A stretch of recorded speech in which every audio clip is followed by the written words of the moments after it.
Hello student, welcome to Nivan math academy. आज का हमारे पास टॉपिक है नॉर्म और length of a vector in inner product space. मतलब इनर प्रोडक्ट स्पेस में हम किसी वेक्टर की नॉर्म क्या होती है, लेंथ क्या होती है, वो जानेंगे। क्लियर बेटा? जैसे कि इससे पहले वाले लेक्चर में हम definition of inner product space कर चुके हैं। इनर प्रोडक्ट स्पेस किसको कहते हैं?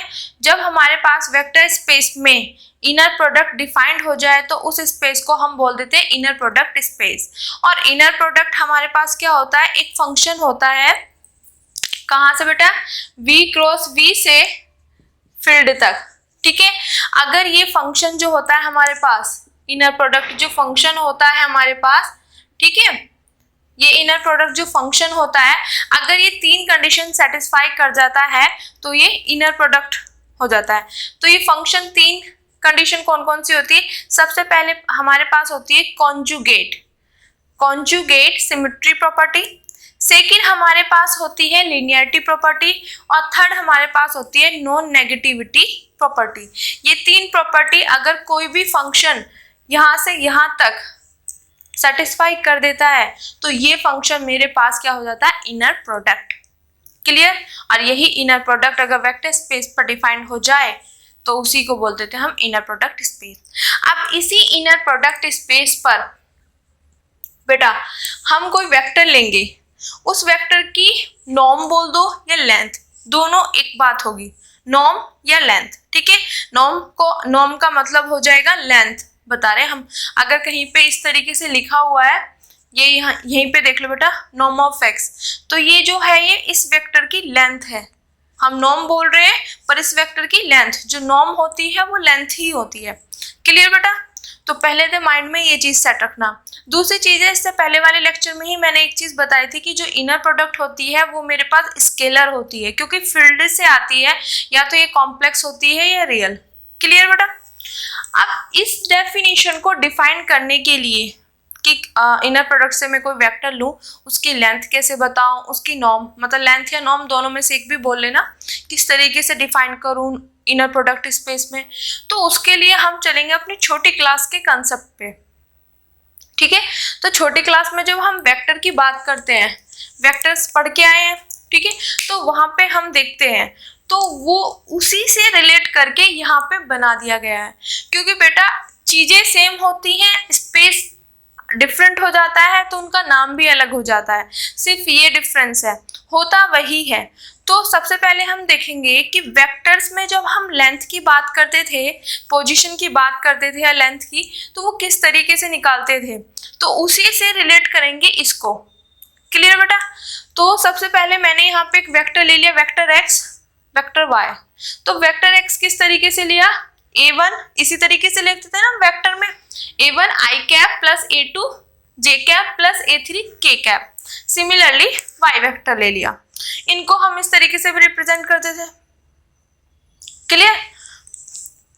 इस तरीके से ऑर्डर्ड की फॉर्म में। ठीक है, a1 a2 a3 b1 b2 b3। ठीक है, अब जब मेरे पास दो वेक्टर होते थे तो वहां पे हम डॉट प्रोडक्ट हो गया, क्रॉस प्रोडक्ट, इस तरीके से करते थे। तो यहाँ पे हम डॉट प्रोडक्ट को करेंगे। ठीक है, तो जब मैं इन दोनों वेक्टर की डॉट प्रोडक्ट करूं, क्लियर, तो डॉट प्रोडक्ट करने पे मेरे पास क्या आ जाएगा? a1 b1 a2 b2 a3 b3। अब ये किस तरीके से आया वो मैं थोड़ा सा ओवरव्यू देना चाहूंगी। वैसे तो हमें सिंपली जब हम करने लग जाते हैं तो हम कहते हैं i का i के साथ, j का j के साथ, k का k के साथ।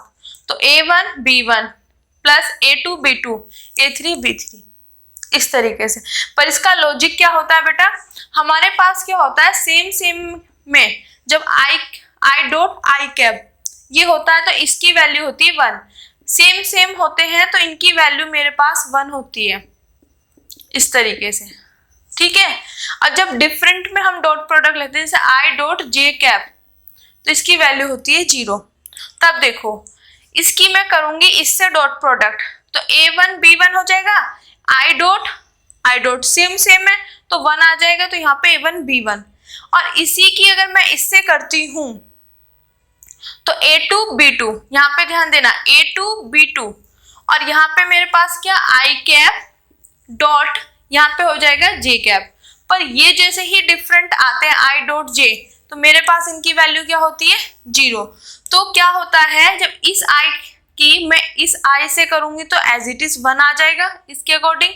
फिर जब इस आई डॉट की आई कैप की इन दोनों से जे कैप से और के कैप से करूंगी तो 0 बन जाएगा।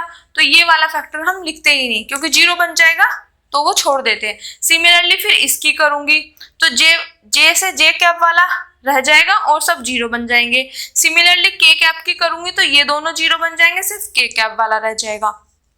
ये ध्यान रखना, सेम की जो डॉट प्रोडक्ट होती है वो 1 होती है और दूसरे के साथ जो होती है डॉट यहाँ पे वो हो जाती है मेरे पास 0। तो इसकी अगर दूसरों के साथ होगी तो 0 बन जाएगा, इसकी खुद के साथ आएगा, ठीक है। सिमिलरली इसका खुद के साथ और सबके साथ 0, सिमिलरली इसका खुद के साथ और सबके साथ 0। तो हम फिर बाद में मतलब पूरा प्रोसीजर करके हम सिर्फ ये ध्यान दे लेते हैं कि जब डॉट प्रोडक्ट करते हैं आई की आई के साथ, जे की जे के साथ, के की के साथ, क्योंकि आई की जे और के साथ 0 बन जाती है तो उसको हम नहीं देखते। इतना क्लियर बेटा? तो ये चीज मैंने आपको यहाँ पे समझा दी किस तरीके से किया है। ये हमारा यहाँ पे कोई लॉजिक नहीं है समझाने का, फिर भी पता होना चाहिए कैसे आई है। ओके, अब ये मैंने यहाँ पे डॉट प्रोडक्ट ले ली, इतना क्लियर? अब डॉट प्रोडक्ट लेने के बाद अब हम चलेंगे अपने फील्ड पर, अपने स्पेस पर। अपना स्पेस क्या होता है हमारे पास? आर, रियल नंबर, क्योंकि रियल की दुनिया में ही तो है हम, ठीक है। तो जब रियल की बात करते हैं तो ये मेरे पास क्या होता है? वेक्टर स्पेस होता है। क्लियर? ग्रेजुएशन में हम करके आ चुके हैं।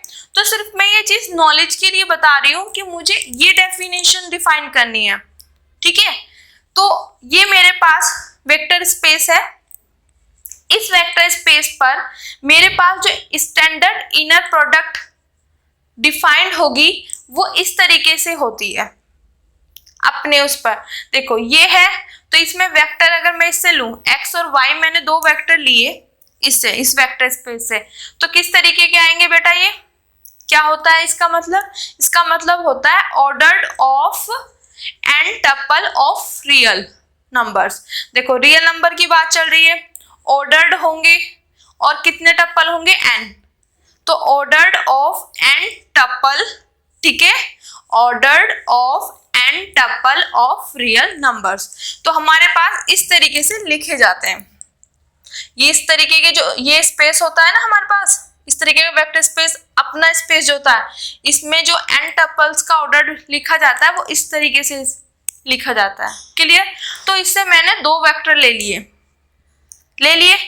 अब इन दोनों वेक्टर के लिए जो हमारे पास इनर मतलब जो स्टैंडर्ड इनर प्रोडक्ट होती है ओवर दिस वेक्टर स्पेस, वो हमारे पास ये डिफाइंड होती है कि इस x और y दोनों का इनर प्रोडक्ट इक्वल टू होता है summation i goes to 1 to n ai bi। मतलब i की वैल्यू जो हो जा रही है वो 1 से लेके n तक।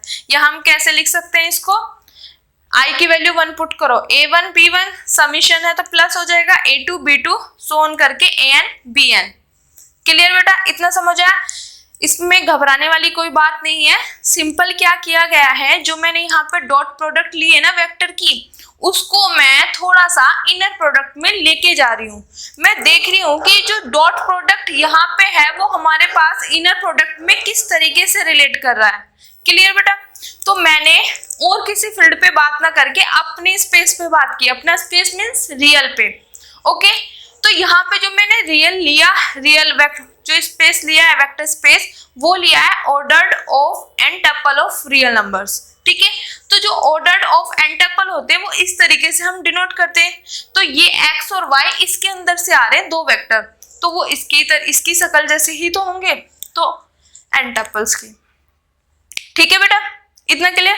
तो जो ये वेक्टर स्पेस है इस पर r की पावर n, इस पर हमने एक स्टैंडर्ड इनर प्रोडक्ट डिफाइन की है। ये स्टैंडर्ड होती है और ग्रेजुएशन में इनके प्रूफ भी है, कॉम्प्लेक्स के लिए भी है और रियल के लिए भी है।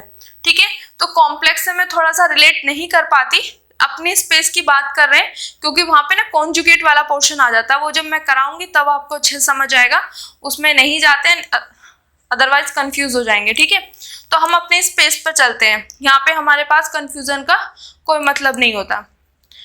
तो यहाँ पे देखते हैं r की पावर n, पर जो मैंने यहाँ पे इनर प्रोडक्ट डिफाइंड की, क्या डिफाइन की कि x और y जो दोनों वेक्टर लिए इनकी जो इनर प्रोडक्ट होती है वो ये होती है। और जब मैंने इसको ओपन किया तो मेरे पास आई a1 b1 plus a2 b2 plus on an bn ये है। अब देखो बेटा, अगर यहाँ पे जो मैंने ये n टपल्स लिए, ऑर्डर्ड n टपल लिए, अगर इस n की जगह मैं 3 ले लूँ, जो यहाँ पे मैंने ये 3 n की वैल्यू यहाँ पे मैंने 3 रख दी, तो मेरे पास टपल क्या आएंगे, यहाँ पे ये वाले आ जाएंगे ना। जैसे a1 a2 an तक जा रहा था, n की वैल्यू 3 ली तो a1 a2 a3 b1 b2 b3 ये वाले ही आ जाएंगे सेम। इतना क्लियर बेटा। अब मैं n की वैल्यू जैसे ही यहाँ पे मैंने 3 पुट की तो मेरे पास क्या आ गया, a1 b1 plus a2 b2 plus a3 b3 ये आ गई। और ये वैल्यू बेटा किसकी है, वेक्टर x, सॉरी यहाँ पे मैंने वेक्टर नहीं लगाया बेटा, वेक्टर x और y दोनों वेक्टर की डॉट प्रोडक्ट। ठीक है, इतना क्लियर हुआ, दोनों वेक्टर की डॉट प्रोडक्ट। यहाँ पे मेरे पास क्या है, x और y की इनर प्रोडक्ट, ये किसके इक्वल आ गया मेरे पास, ये इसके इक्वल, ये इसके इक्वल, और ये किसके इक्वल आ गया ऊपर से, डॉट प्रोडक्ट, दोनों वेक्टर की डॉट प्रोडक्ट क्या आ गया। यहाँ पे हम वेक्टर ही तो शो नहीं कर रहे, पर पढ़ तो वेक्टर ही रहे हैं कि इससे आ रहा है तो वेक्टर है इसके, ठीक है, फील्ड से आता है तो स्केलर है, वहां पे हम वेक्टर ही पढ़ते हैं जो छोटी क्लास में हम पढ़ के आ चुके हैं। क्लियर। तो यहाँ से हमने बेटा क्या नोटिस किया कि जो मेरे पास इनर प्रोडक्ट है वो हमारे पास इन दोनों वेक्टर्स की इनर और डॉट प्रोडक्ट के इक्वल आ गई। तो इसका मतलब जो छोटी क्लास में हमने डॉट प्रोडक्ट पढ़ी थी वेक्टर की, उसको ही रीचेंज, मतलब उसका ही नाम चेंज करके यहाँ पे हमने इनर प्रोडक्ट कर दिया। यही तो किया, वहां से इसको थोड़ा सिंप्लीफाई करके इनर प्रोडक्ट स्पेस में इसको क्या कर दिया, इनर प्रोडक्ट, एक्स और वाई की इनर प्रोडक्ट है। बात तो वही है, छोटी क्लास में तो हम इसको डॉट प्रोडक्ट पढ़ के चल रहे थे, बट जैसे ही हायर क्लासेस में आए तो ये क्या हो गया मेरे पास, इनर प्रोडक्ट। तो इसी से इसको रिलेट किया गया। तो अब कहने का क्या मतलब है, जो छोटी चीजें जो छोटी क्लास में हमने नॉलेज गेन की थी उसी को यहाँ पर लिखना है, उसी से बेस। ऐसा नहीं है कि इनर प्रोडक्ट स्पेस आ गया, यहाँ पे ये नॉर्म डिफाइंड हो रही है, लेंथ डिफाइंड हो रही है, ये क्या नया सब्जेक्ट आ गया, क्या नई चेंजेस आ गए, क्या डेफिनेशन आ गई, ऐसा नहीं है। सबका सब हमारे पास रियल लाइफ से ही कनेक्ट है। जो हम वेक्टर पढ़ के आए थे उसी को यहाँ पे अलग वे में प्रेजेंट किया गया है। ठीक है बेटा।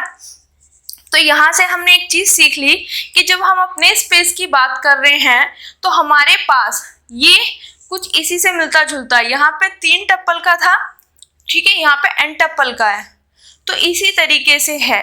जब इस तरीके की फॉर्म है तो इनर प्रोडक्ट और हमारे पास जो डॉट प्रोडक्ट है वो दोनों बराबर है।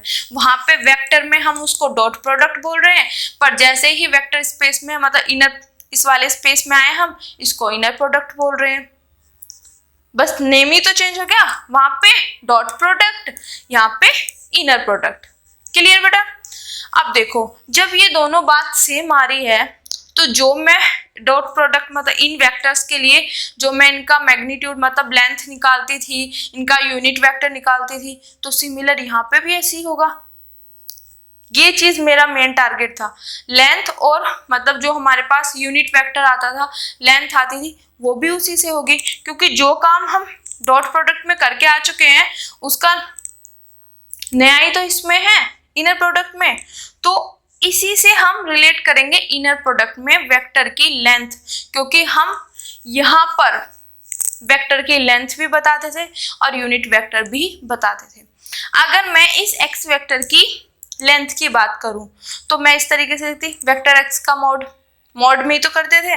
ठीक है, जब मॉड लेते थे तो हम क्या करते थे, इसका जो आई कैप के साथ जो कफी वो होता था, इसका स्क्वायर प्लस जे के साथ वाला प्लस के साथ का स्क्वायर और टेकिंग स्क्वायर रूट, ये चीज होती थी। अब इसको बेटा मैं ये लिख सकती हूँ, कैसे लिख सकती हूँ वो मैं बताऊंगी। देखो बेटा, यहाँ से ये वाला पोर्शन रफ कर देती हूँ, ये चीज तो आपको समझ आ ही गई। देखो बेटा, मैंने बोला यहाँ पे कि जब मैं किसी वेक्टर की लेंथ लूं, एक मिनट बेटा, देख, तो मोड लगा देते थे, उसमें यही तो चीज करते थे। फिर हम किस तरह के स्क्वायर रूट आई कैप के साथ वाला जे कैप का प्लस के कैप का इसके, ठीक है, ये करते थे। अब इसको मैंने यहाँ पे लिख दिया,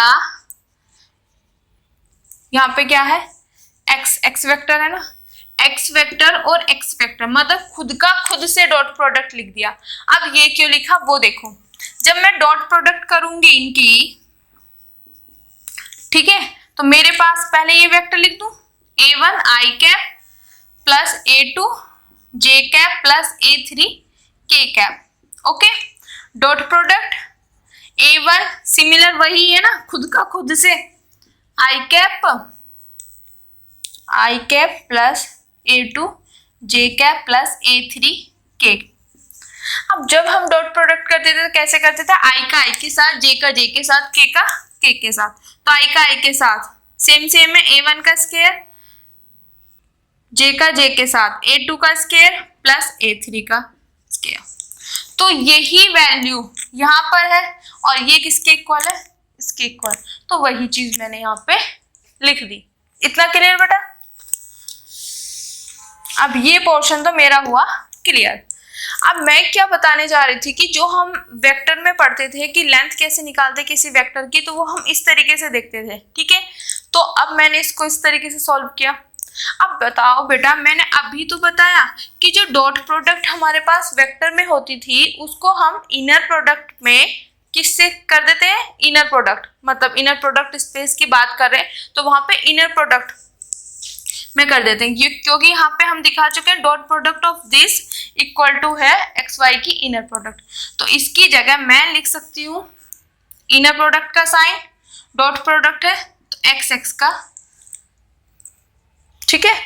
क्या आ जाएगा यहाँ पे, डॉट प्रोडक्ट, ओ सॉरी इनर प्रोडक्ट, डॉट तो यहाँ था ना, तो डॉट जो है वो इनर प्रोडक्ट के इक्वल है, तो यहाँ पे एक्स एक्स है तो एक्स, ठीक है बेटा, इतना समझ आ गया। अब इसी को ये हमने दिखा दिया, ये वेक्टर का था, हमने जब इनर प्रोडक्ट स्पेस की बात करी तो वहां पे ये इसमें चेंज हो जाएगा। अब इसी की हेल्प से हम डिफाइन करेंगे इनर प्रोडक्ट स्पेस में। इतना क्लियर? और एक चीज और बताना चाहूंगी बेटा, यूनिट वेक्टर, जब हम यूनिट वेक्टर निकालते थे तो जैसे मेरे पास यहाँ पे x है, ठीक है, तो x का अगर मैं यूनिट वेक्टर निकालती थी तो मेरे पास किसके इक्वल होता था बेटा, ये vector x upon this, sorry एक मिनट, x है तो इसका मॉड, ठीक है।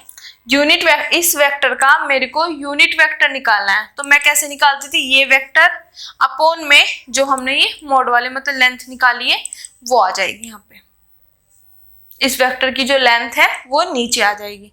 ये होता था हमारे पास वेक्टर में जो हम यूनिट वेक्टर बताते थे। अब इसी डेफिनेशन से हम रिलेट करेंगे अपनी इनर प्रोडक्ट स्पेस में किसी वेक्टर की लेंथ या नॉर्म किस तरीके से डिफाइंड होती है। देखो डेफिनेशन पढ़ते हैं फिर इसी से इसको रिलेट करते हैं।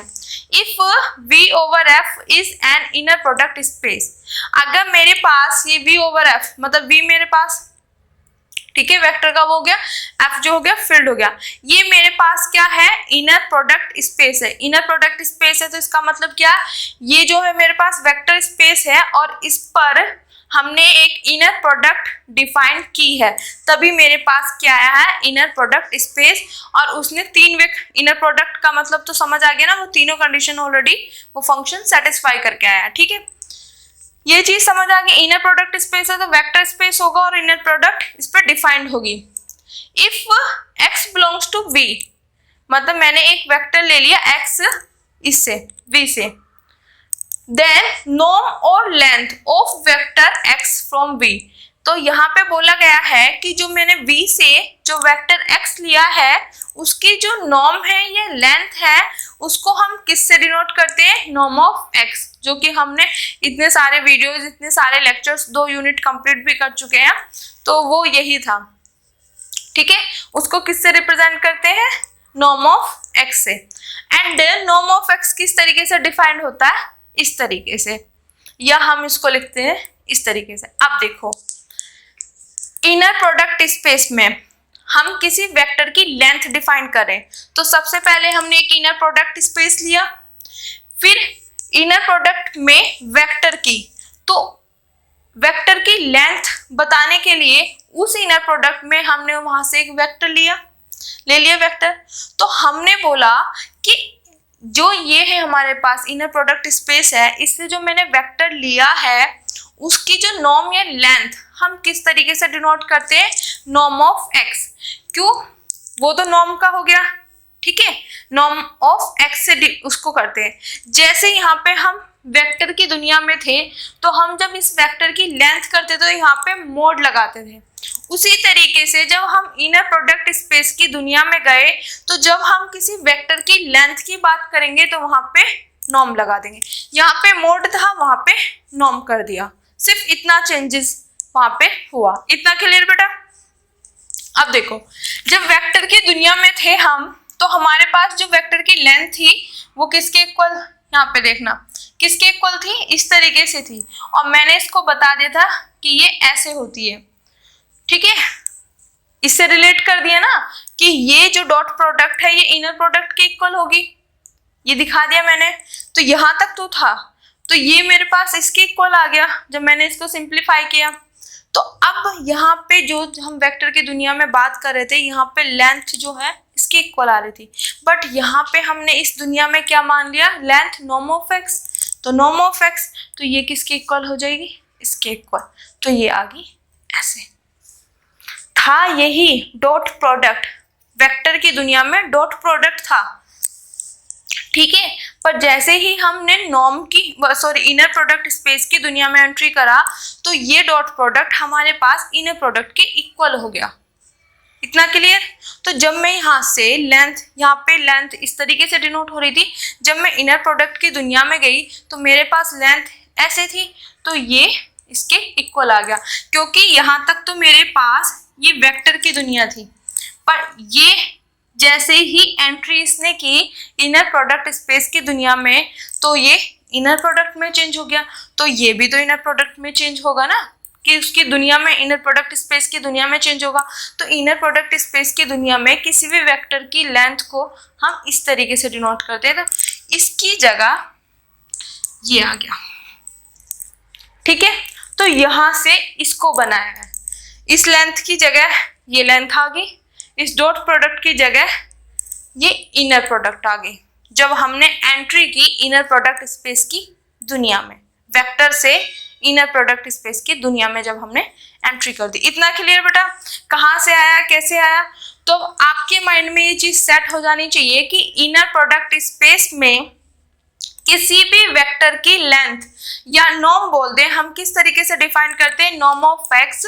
कोई भी वेक्टर हो, वाई अगर वेक्टर है तो उसको नॉर्म ऑफ वाई, ये वाई वेक्टर की लेंथ है या नॉर्म है, तो वो किसके इक्वल होती है बेटा, स्क्वायर रूट खुद की खुद से इनर प्रोडक्ट के, ठीक है। खुद की खुद से इनर प्रोडक्ट लेके उसका जो स्क्वायर रूट होता है वही उस वेक्टर की लेंथ होती है। इतना क्लियर बेटा। अगर स्क्वायर करूं दोनों साइड तो इधर से स्क्वायर ये आ जाएगा, नॉर्म ऑफ एक्स का स्क्वायर इक्वल टू एक्स और एक्स का इनर प्रोडक्ट। यही हम अब तक करते आए थे और दोनों यूनिट में यही काम हमने किया बेटा। इतना समझ आ गया। नाउ अब ये तो हमने लेंथ की बात कर ली, यहाँ पे लेंथ ये था, इससे यहाँ पे उस दुनिया में हम पहुंच गए, हमने ऐसे दिखा दिया। अब हम चलते हैं यूनिट वेक्टर की। अब देखो यहाँ पे unit vector in the direction of x, जो कि मेरे पास क्या है, नॉन जीरो है, belongs to v is this. मतलब जो मेरे पास इनर प्रोडक्ट स्पेस है ना वी, वहां से एक नॉन जीरो वेक्टर का अगर मैं यूनिट वेक्टर निकालूं, उसकी डायरेक्शन में यूनिट वेक्टर देखूं, तो मेरे पास यूनिट वेक्टर क्या आएगा, ये आएगा। अब कैसे, देखो जब हम वेक्टर की दुनिया में थे तो इस वेक्टर का यूनिट वेक्टर मैं कैसे लेती थी, ये वेक्टर यहाँ पे और इसकी लेंथ मतलब मोड, ठीक है। तो यहाँ पे भी मैं इस वेक्टर की क्या ले रही हूँ बेटा, इस वेक्टर का यूनिट वेक्टर बना रही हूँ।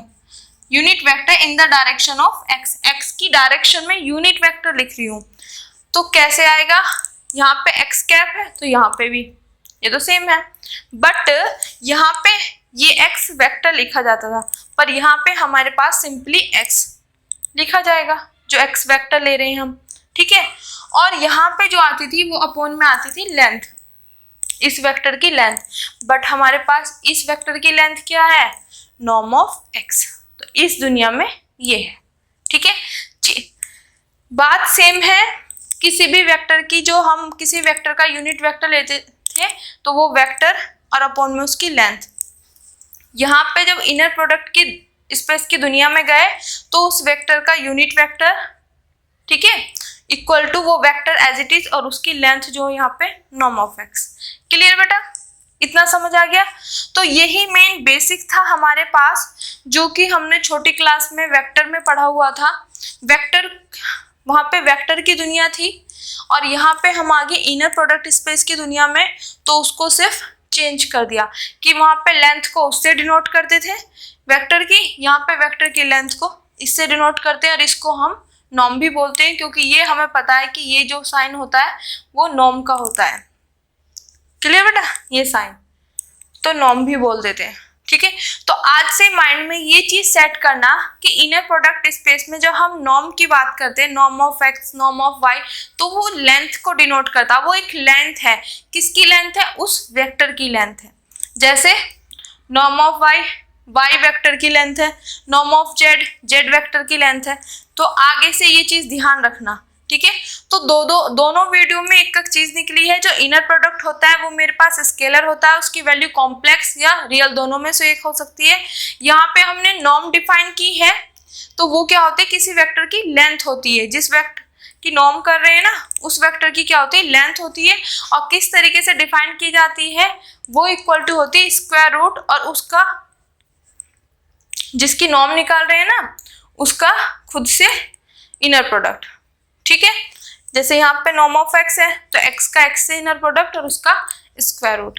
क्लियर बेटा, तो आई होप ये बेसिक चीज आपको समझ आई होगी और ये भी कंसेप्ट समझ आ गया कि हमारी जो प्रीवियस नॉलेज थी उसी को बढ़ा के एक नई नॉलेज बना दिया, एक नया वहाँ पे हमने एक नया कंसेप्ट बना दिया इनर प्रोडक्ट स्पेस में, ठीक है। ये हमारे पास प्रीवियस थी जो हम बचपन में करके आए थे और ये हमारे पास अब है जो हम हाई स्टैंडर्ड में पढ़ रहे हैं। तो आज के लिए थैंक यू सो मच बेटा। अगर आपको मेरी वीडियोस, मेरे लेक्चर्स पसंद आ रहे हैं तो please like, subscribe my channel और उन बच्चों तक जरूर पहुंचाएं जिनको उनकी नीड है। और ये बेसिक चीज मैंने इसलिए बताई थी क्योंकि इससे नेक्स्ट लेक्चर में मैं आपको कराने वाली हूँ नॉर्म्ड लीनियर स्पेस। देन उसके बाद हम एक बहुत इंपॉर्टेंट और बहुत फेमस थ्योरम करने वाले हैं इनर प्रोडक्ट और नॉर्म को लेके। क्लियर बेटा।